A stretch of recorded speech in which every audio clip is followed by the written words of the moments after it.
So I just want to start this video off by saying that it's been sitting for a couple of weeks because I've been so busy with my job. But now I have some time to just sit and relax and focus on YouTube for a little bit until roughly March. Let's get into this video. It's more of an update. Less of an update, actually. I have it written down as updates, but it really does go more in depth. From the last video I made, with that one, I just touched up on it. I wanted to be the first to report, but by looking at it, nobody else has said anything about it, so this really must be like a very obscure niche thing. And if I didn't specifically look up, horse rescue, horse news. I looked up horse news into Google, and that was one of the things that popped up. I'm like, interesting, this is an article. And then I just kind of went down a rabbit hole because I went into the Facebook post that the office, whatever, I can't remember off the top of my head. It's been like a week or two. So I'm just like, I initially looked into that post that office posted, and like, okay. I kept just falling deeper into the rabbit hole because I found Darla's Facebook page, and it just kept getting deep and juicy. So, I'm going to really go into stuff today, and I hope you all enjoy this video. I do not currently have a side, as I'm waiting for more evidence from both sides of the story to come out. The video will go into stuff I wasn't aware of and since have uncovered. On Darla's Facebook page, there is a video that she has posted. I will put it up on screen as I speak. But to start, upon looking into the organization responsible for the seizure and questionable packing of so many horses into a single trailer, I found something. An article published in 2013 alleges Animal Humane has tried covering up animal abuse instances in Hollywood after an in-depth investigation. Animal Humane Society are the same people who certify movies that had instances of animal abuse, death, etc., stuff like that.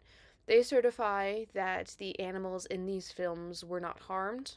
The link to the article will be in the description if you're more interested in reading it. I may go into a deep dive on it later on, do some of my own investigative work, because, whew, despite this controversy, if you can really call it that, it is just an article. I don't think anything was really pursued afterwards, but the charity still seems to be rated very highly. There's a lot to explain about Animal Humane Society. As I said, I will do a different separate video on it, as there's probably just so much on it, and I already have a lot to go over in today's video. Now, in this next section, I will be going over multiple comments I have found in Meadow Haven's Facebook group. So we will be going through this one by one. I will be sharing my thoughts and my opinions on it. And then we just have a lot to unpack, so buckle up, get some popcorn, because it's going to be a bit of a doozy, and it is still ongoing, so expect another video eventually. Probably nothing as long as this one. This first comment that I'm looking at says, as someone who used to work as a vet assistant at a horse rescue, before I make any decisions or opinions based on these photos, context would be helpful. When were these photos? What were each horses individually at the rescue for? What stage of rehabilitation process were they? What did their vet record look like? There's not one photo in the array that could also have an honest explanation. It's a rehab. They don't step off the trailer magically healed, and the healing and refeeding is slow. While there are some bad rehabbers out there, in my experience, there are just as many or more people out there that see a rehab and don't understand that rehabilitation is a process. I completely agree with what they have to say. There is a significant amount of context that is missing regarding this case. We may be quick to judge when we see headlines saying that horses at a rescue had to be seized and that they were in such bad condition that they had to be euthanized. But at the end of the day, there isn't any context at all in any of these articles. Refeeding and healing is a very slow process. You can't feed any animal from emaciation to healthy weight too fast because you can kill them or make them sick. That is what they call refeeding syndrome. Not everyone knows the whole story, and I'm not sticking up for anyone, as all I have seen everywhere is the news, which always triples what is actually going on, and the posts of the worst animals. I have seen by posted pics, animals in very good shape, others very poor, but people also have to keep in mind that this is a supposed rescue, and all types of horses are coming into this place at all times, so you are going to see the good and the worst of the worst. Horses don't get fat and slick overnight. Again, I'm not saying there weren't animals in need there, but the public always jumps to conclusions over the press publications. The fact that they have left numerous animals there is confusing as well. If the accusations are true, they weren't being taken care of. In all the photos I have seen, there are stacks of hay everywhere, so no lack of feed, and the pens don't look like they're in deep mud, so it's much more to the story than people are seeing on the news and social media. I apologize. That is really hard to read due to lack of punctuation. I tried. But they definitely do bring up a good point, because you don't see many bad reviews on Meadow Haven. They're sitting at a 4.5-star rating on Google last I checked. You have to expect to see horses with a low body condition score because it is a rescue. If they continue to be in such a low score, then that should cause concern, but you have to wait at least a few months in order to make a good judgment call. Going back to refeeding syndrome once again. And another thing they brought up, if it really is as bad as the media is making it out to be, why are there still animals at the rescue? I admit I do not know the full story, but I do know there has been major concern about this place for a long time, that it has to go a pretty far distance into a negative for an operation like this to be undertaken by the authorities. I would also point out that the statements say not just that the horses themselves were in bad shape, but the conditions they were being kept in were unacceptable as well. Any loss of life is super sad. The last point I will make is that if this place had an exemplary reputation, none of this would have happened.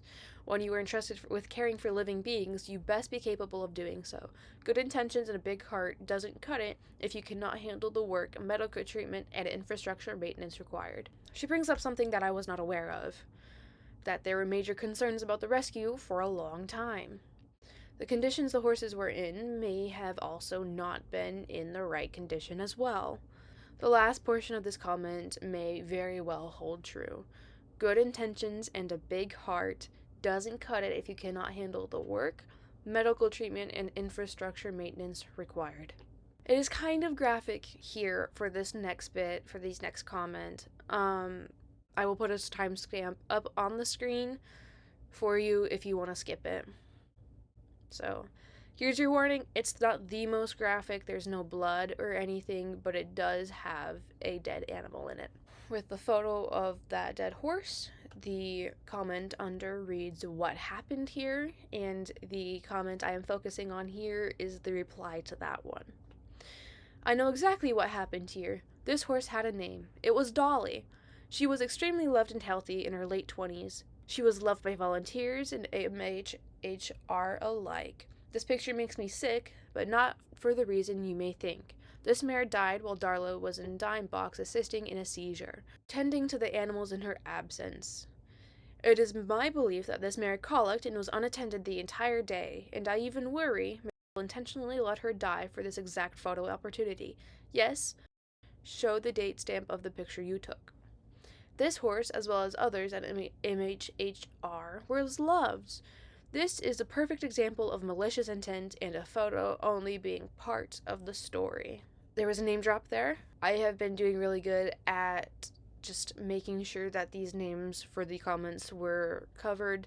I'm sure people could find them if you actively look for them, but please do not send anybody hate or harass them in any way. I am only covering what I have seen and what I have found. With this comment, there is a lot to unpack. Suspecting this person allowed this horse to die for a malicious intent, to take photos. That is a crazy, massive thing to accuse somebody of. Once again, all of this is still alleged. This post has a lot going on in it. I'm not going to read everything word for word. I'll have stuff summarized, and I'll go over the stuff I've written down that has it all summarized. It is gonna be graphic. It's not the most graphic, it doesn't show anything, it just has graphic descriptors, and it's not for the faint hearted. If you are invested, go for it, but please, viewer discretion is most definitely advised here, so please bear with me. I will have the post on screen, probably. I will just have a summarized portion of it that I'm reading off because there is a lot to unpack here. Don't go attacking anybody, everything is still alleged. I am just reporting on what I have found. They were a horse handler and scribe on a team of volunteers led by a licensed veterinarian. In this post, they mentioned that Darla Cherry, the owner of Meadow Haven Horse Rescue and Sanctuary, has allegedly been investigated multiple times in a span of 8 years. Supposedly, the sheriff and his office were not involved in the seizure due to being friends with Darla, so that is a conflict of interest. The injuries. The horses in the front of the property closest to the road had a body condition score between 4 and 6, but had multiple injuries and illnesses that seemed to be untreated. Overgrown hooves, rotting mouths and teeth, untreated sores, upper respiratory illnesses, and infected eyes, neurological disorders, and more. The horses in the back of the property allegedly had broken legs, the inability to walk, and were unfed. The same post also states that Darla was given a $25,000 grant to improve her facilities, which were allegedly dangerous and in disrepair, as well as pay and provide vet and farrier care and purchase feed. Instead, she supposedly used that money to purchase more horses. This poster allegedly states that Darla is a horse trader and prices high value horses upwards of $6,000 for their adoption fees. This poster has also posted many photos for evidence against Darla and Meadow Haven. As a rescue, it is not our job to keep them all alive. The job of a rescue is to advocate for their well-being, even when it comes to making the tough decision to put them to sleep. Keeping an animal alive that is suffering is not rescuing that animal. Rescuing that animal would be bringing them in and taking them out of their misery as humanely as possible. Think of it this way. If you were in a car accident and left in a vegetative state, most people would want their loved ones to have the strength to pull the plug. For a horse, a vegetative state isn't lying in a hospital bed, it's living every day in chronic, relentless pain, broken bones, painful laminitis, neurological issues, organs failing, a body too damaged to support life without suffering. Keeping an animal alive when its body is failing isn't mercy. Letting them go is. Rescue isn't about keeping them alive at all costs, it's about honoring the animal. I don't have anything to say on that, as it is very true. Under a post mocking Darla's cries that the photos were photoshopped, I read a comment that seemed quite interesting. You might also want to look into Ali Haman, Ali O'Malley. Yes, 2 names because she needs to hide. Years back, her horses were seized for neglect and sent to Meadow Haven. Now she's an instigator against Meadow Haven. Upon finding their profile, I was greeted with her point of view on December 7th, 2025. Folks, let's get a few things straight here. The first investigation against Meadow Haven was brought on by Deputy Barber on her own free will after she observed the deplorable conditions of horses at Meadow Haven in 2022. I was not involved in that investigation at all, and her and I have never spoken to each other. The second investigation against Meadow Haven started when Darla physically assaulted an employee, and it wasn't until several months later into that investigation that I gave my written statement to the Sheriff's Department investigator, which was nothing but a waste of time for some reason because their investigation didn't even involve asking Darla for intake records or any health records on any of the animals in the property. Pathetic. The latest investigation was brought on by the Humane Society, the county attorney, and the Gonzales constables, and I had exactly zero knowledge of it even existing. So while Darla and her handful of cronies spew that I am what made this investigation and seizure happen, is entirely false. She believes I am her only enemy, and the proof is out there that it couldn't be further from the truth. More so, I am not Darla's enemy. I don't hate her. In fact, I don't even dislike her. I feel for her. I believe she is a truly sick individual. It brings me no joy to watch her be terrified as she realizes her world is crashing down around her. Darla started her first live with, "They won. O'Malley, you won." Let me be clear, no one won. Every single person that and animal connected to this situation has suffered, with a lot of great and irreplaceable loss along the way. At the end of the day, Darla Cherry is who came after me first. She has continued to come after me, and she tries to report me to every agency that has gone after her with zero success. And to this very day, she is trying to get me a lynch mob after me to deflect the energy from her situation when she is the only reason multiple investigations have gone on year after year after year. And she is the only reason there have been so many neglected animals on her property. So while strangers are currently sending me death threats and trying to run me through the mud, remember one thing: hating me does not make Darla innocent. Defending hundreds, if not thousands, of animals suffering and dying due to the lack of care received at Meadow Haven because you don't like me is wild behavior. Y'all go ahead and let us know when you can back up any of the 5-plus-year-old allegations you also blindly share with any sort of police report or lawsuit information. Until then, every threat, every defamation statement, every attack on my reputation and business, which has 2 owners and several employees that will also be negatively impacted by your bullshit, is getting sent directly to the county attorney and stacking up on this case against Darla and yourselves. The people that exist in the real world, in my real life, my customers and friends, they love me. I love me.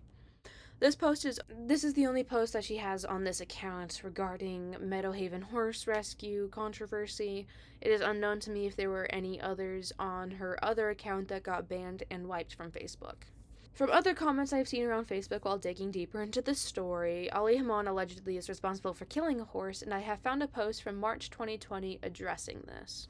I'm going to apologize in advance, these photos are gruesome. Her name is Ali Haman, folks, supposedly an experienced hauler and professional horse trainer. But all we really know is she's a counterfeit fraud that you should not trust with your horses, let alone pay her a cent, has no insurance, hauling illegally. She has done everything from starve them to torture them and even leave them for dead on the side of a road. Yes, you read that right. Left for dead. And owes a lot of good people money. This past weekend, she drug a mare behind her trailer in Jacksboro, Texas, miles upon miles before even noticing. She told the owner, "Your mare kicked open the door." Regardless if that's the case, and you are such a horse-savvy hauler you play out to be, you could feel a horse shift its weight, let alone fall out of the trailer. She drug this poor mare before realizing what had happened, left her flailing around with the sheriff, and continued to roll on down the road with horses still in her trailer to be delivered. After all that, she shot the owner a text letting her know it was euthanized. That was it. A vet didn't show up for over 2 hours. She didn't even wait. I have seen some snaky people in the horse industry, and this is by far the worst. In the end, it's not about the money or someone's word. It's about the animals that rely on us and trust us to do right by them. And let me tell you, this mare did not deserve such a brutal death. This girl, Allie, played it off as if, darn, oh well, it happens. And let me tell ya, I'm not stopping until we bring this down. Who's with me? And please, no death threats. On the same forum I found this post, there was another one linked from January 2019. About December 2018, about her horse's questionable care with videos linked showing evidence of their increasingly low body scores. In the comments, there are people alleging that when they hired Allie to haul their horses, she would arrive late and wouldn't have any communication at all with them about her horses. December 2018. And the truth shall set you free, Ali Haman, of which her LLC hasn't paid franchise taxes in years, so she operates illegally, owes me $10,000+ in unpaid rent and damages, and shows boozing, overfeeding her horses. There are multiple videos of the horses. A trainer moved into my facility around July of 2018. She had an average of 14 horses in her care at the time, and a dozen belonged to her. I would say around 75% were thin to very thin. I was told she rescued them off the racetrack.